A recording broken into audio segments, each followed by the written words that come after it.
Morning, Atty POA. Thanks for making time. Good morning, Ms. Katrina, and thank you for having us here. Thank you for coming here to the studio at such an early hour. Fine. Well, before we talk about the actual trial, what transpired in the trial this week, many people are very curious about the nature of Attorney Zuleika Lopez's visit in the Senate yesterday. What was the nature of that visit? Why was it important for her to come to the Senate ahead of her actual day of trial? Well, to be honest, Katrina, kami sa defense, we never really had any communication with Yusek Lopez or the OVP. That's why when she was there yesterday as part of my preparations for probably the round of interviews that I'll be doing, I just simply asked the staff kung ano yung purpose. And I was told the purpose was really administrative by nature. For example, not long ago, I got a message from OVP asking if we could accommodate, I think, the OVP media beat inside the Senate. So I said, that's not something that falls within our responsibility, because I understand that there are sort of teams formed to cover the defense, the prosecution, and the trial itself. So perhaps those were one of those things na administrative that they went there for. And also, as you know, the defense and the prosecution also are given allotted seats. I think around 45 seats for the defense and 45 seats for the prosecution and 61 for the public.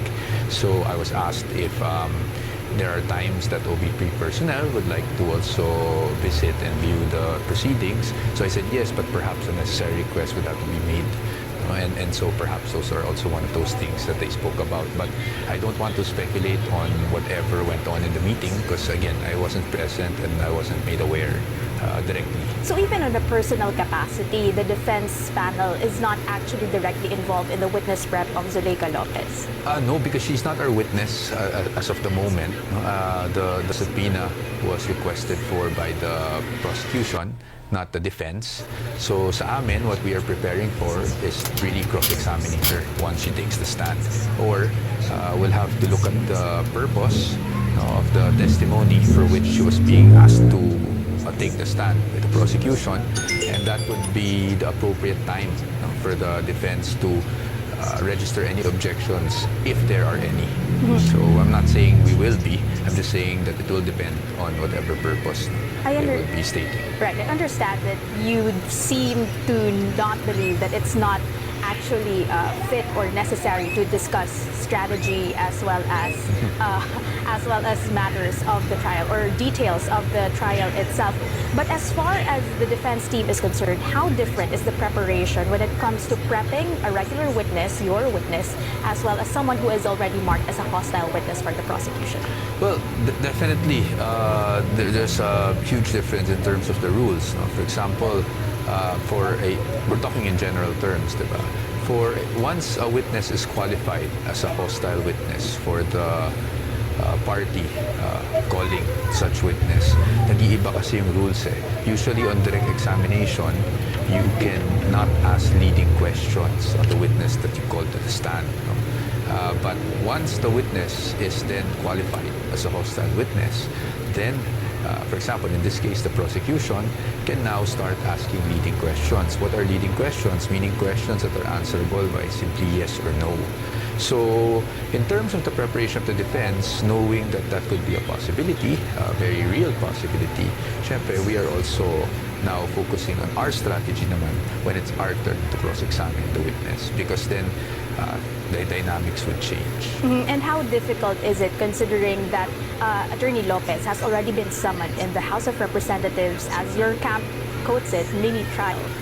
Do you feel that the questions that will be asked during the actual trial would be quite similar already to those that have already been asked during the House proceedings? Actually, just to clarify and just to be fair to also the House of Representatives, what was coined initially as a mini trial, subject to the explanation made by the lead prosecutor now, Representative Luistro, was the proceedings held in the Committee on Justice.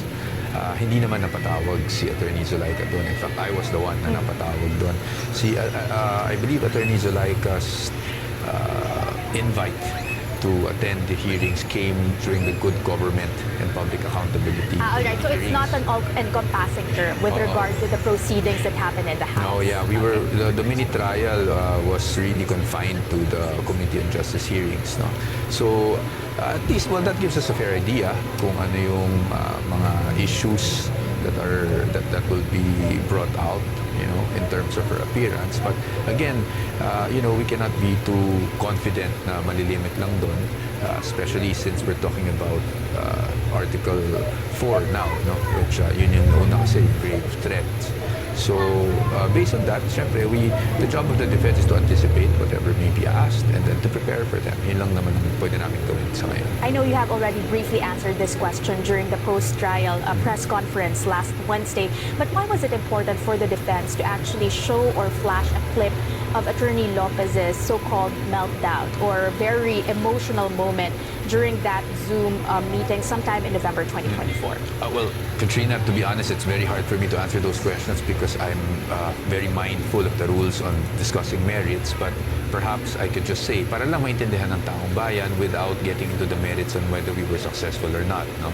It's really, we needed to show context, diba? Because there were clips that were shown on specific things that the Vice President said. So we had to show other clips to show the context. But whether that was taken as contextual already is something up to the impeachment court, and it's not something that I can honestly argue through media interviews, because then that would be in violation of the rules. Well, since you mentioned context, Attorney CJ Narvasa was quite intent on actually playing the entire more than 2-hour long video on Tuesday, on the second day of the impeachment trial.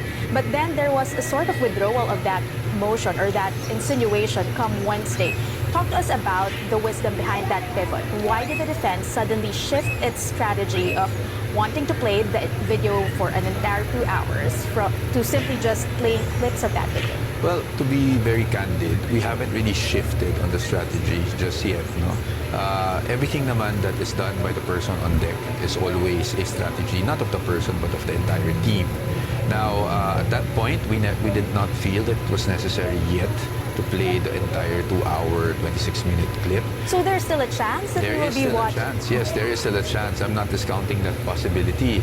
No, I'm not saying we will definitely do it, but I'm not also discounting the possibility that we will. Because again, it's very important to get the context of the matter, no, in terms of grave threat. No, itong pinag-uusapan natin kung ano ba talaga bang may pagbabanta,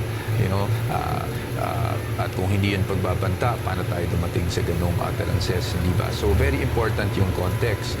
So sa ngayon, nung nangyari nung Wednesday, I think it was day 3 of the trial, we felt at that time that there was no necessity really to play the 2-hour clip, because obviously, as we all know, 2-hour 26 minutes, that takes a lot of time, not just the time of the parties, but especially the time of the impeachment court, no? So that takes up judicial time.